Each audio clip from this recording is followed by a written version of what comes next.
ရာထူးကနေမကြခင်ဆင်းတော့မဲ့ဗြိတိန်ဝန်ကြီးချုပ်ကီယာစတာမာက UK ရဲ့ကာကွယ်ရေးအသုံးစရိတ်ကို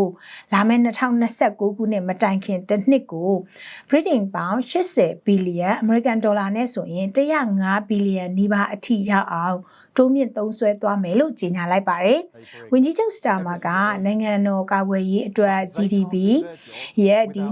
2.3ရာခိုင်နှုန်းသုံးစွဲနေရကနေအခုဆိုရင်2.8ရာခိုင်နှုန်းအထိတိုးမြင့်လိုက်တာလို့ပြောပါတယ်။2029လွတ်တော်တက်တန်းကြရင်ဒီ3ရာခိုင်နှုန်းအထိရအောင်သုံးသွားမယ်လို့ drone ကုမ္ပဏီတစ်ခုမှပြောခဲ့တဲ့မိန့်ခွန်းထဲမှာထည့်သွင်းပြောဆိုခဲ့ပါတယ်။ UK ရဲ့ဆယ်စုနှစ်တစ်ခုစာကာကွယ်ရေးစီမံကိန်း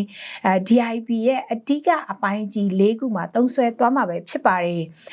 ပထမဆုံးတော့ drone နဲ့နည်းပညာတော်လှန်ရေးမှာပေါင်9ဘီလီယံသုံးစွဲမှာဖြစ်ပါတယ်။စစ်သမောကြီးတွေနေရာမှာဒီ drone တွေနဲ့အစစ်မြစ်နည်းပညာသုံးနှစ်မျိုးပေါင်းဆက်ထားတဲ့ရေတပ် hydrate fleet အဖြစ်ပြောင်းလဲပြီးတော့သုံးသွားဖို့ရှိနေတာဖြစ်ပါတယ်။နောက်ထပ်ပေါင်64ဘီလီယံကိုတော့နျူကလ িয়ার စွမ်းရည်မြင့်တင်တဲ့လုပ်ငန်းအတွက်ရထားပါတယ်။နျူကလ িয়ার လက်နက်တပ်ဆင်ထားတဲ့ Dreadnought စစ်သင်္ဘောတွေနဲ့ SSN Aircraft ရေငုပ်သင်္ဘောတွေအတွက်သုံးမှာဖြစ်ပါတယ်။ပေါင်8.6ဘီလီယံကိုတော့ဆဋ္ဌမမျိုးဆက်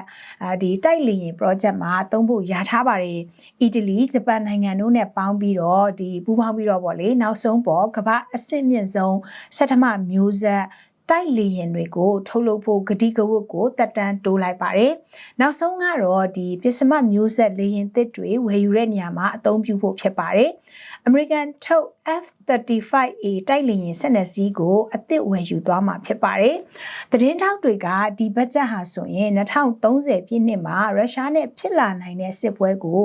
တားဆီးဖို့အတွက်လုံလောက်ရက်လားလို့မေးတဲ့အခါမှာတော့ဝန်ကြီးချုပ်ကလုံလောက်ကြောင်းပြန်လည်ဖြေကြားခဲ့ပါတယ်။ဘာဖြစ်လို့လဲဆိုတော့ယူကရိန်းနဲ့ဒီအီရန်စစ်ပွဲတွေကနေသင်ခန်းစာတွေကိုယူပြီးတော့ UK ရဲ့စစ်ရေးစွမ်းရည်ကိုထိရောက်အောင်ပြင်ဆင်ထားတာကြောင့်ဖြစ်တယ်လို့ဆိုပါတယ်။